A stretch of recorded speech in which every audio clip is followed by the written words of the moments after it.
বাঘ, বাঘের সংখ্যা, বিতর্ক শব্দগুলো খুব পরিচিত। এমনকি 2010-11 সালে প্রথম যখন সম্পূর্ণ বিজ্ঞানভিত্তিক ব্যাঘ্র শুমারির ফলাফল ঘোষণা করল কেন্দ্র, তখনও ব্যতিক্রমী ভূমিকায় ছিল সুন্দরবনের নাম। সংখ্যা নিয়ে আশঙ্কা প্রকাশ করেছিল কেন্দ্র। আবার কেন্দ্রের তথ্যকে চ্যালেঞ্জ জানিয়ে নতুন বিতর্কের জন্ম দিয়েছিল রাজ্য। এবার সুন্দরবনের ডিকশনারি থেকে বিতর্ক শব্দটি মুছে দিতে অটোমেটিক ক্যামেরা দিয়ে এখন প্রায় 2000 বর্গ কিলোমিটার এলাকা জুড়ে চলছে বাঘের খোঁজে চিরুনি তল্লাশি। 240টি ক্যামেরা দিয়ে দফায় দফায় চলছে বাঘ গণনার কাজ।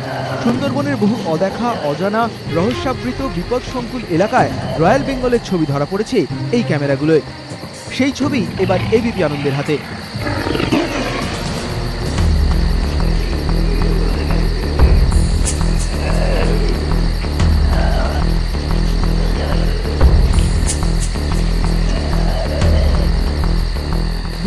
সালের নভেম্বর থেকে শুরু হয়েছে ক্যামেরার ফাঁদে বাঘ বন্দির কাজ।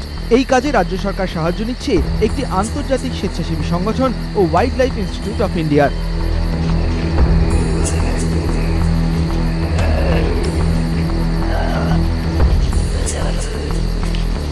এই অভিযানে প্রথমবার জনসমক্ষে এসেছে গভীর বিপদসংকুল জঙ্গলে বাঘেদের বিচরণের ছবি। ক্যামেরাবন্দী হয়েছে ব্যাঘ্র শাবকদের লম্ফজম্প।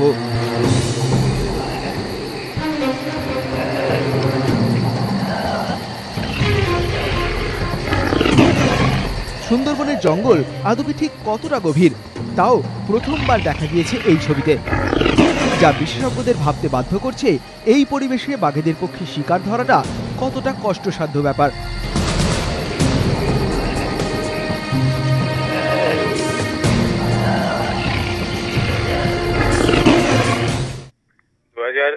যে রিপোর্ট পাবলিশ হলো সেটার পদ্ধতিটা আলাদা ছিল।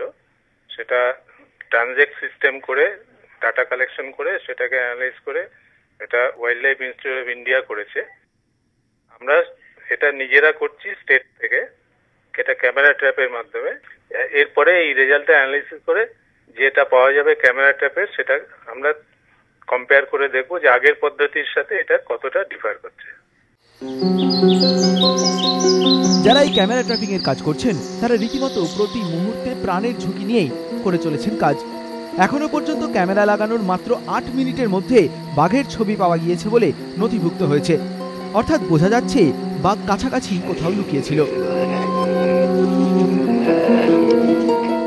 যেভাবে কাজটা এগোচ্ছে, যেভাবে রেজাল্ট পাচ্ছি, খুবই স্যাটিসফ্যাক্টরি। বাঘেদের ছবি ক্যামেরাবন্দি করার পর বাঘের গায়ের ডোরা দেখে আলাদা আলাদা বাঘ চিহ্নিত করা হয়।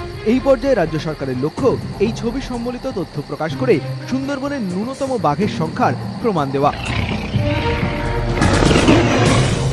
সূত্রের খবর, 2011-য় কেন্দ্রের তরফে wild life institute of India সুন্দরবনে আনুমানিক বাঘের সংখ্যা সংক্রান্ত যে তথ্য প্রকাশ করেছিল, বর্তমান যে গবেষণা চলছে এই গবেষণার ফল চূড়ান্ত হলে প্রায় সেই তথ্যই প্রতিষ্ঠিত হতে পারে বলে জানা যাচ্ছে। যে কারণে সেই সময়কার বাঘের সংখ্যা নিয়ে বিতর্ক প্রসঙ্গে রাজ্যের তরফে কেউই কোনো মন্তব্য করতে রাজি হচ্ছেন না। সমিত সেনগুপ্ত, এবিপি আনন্দ।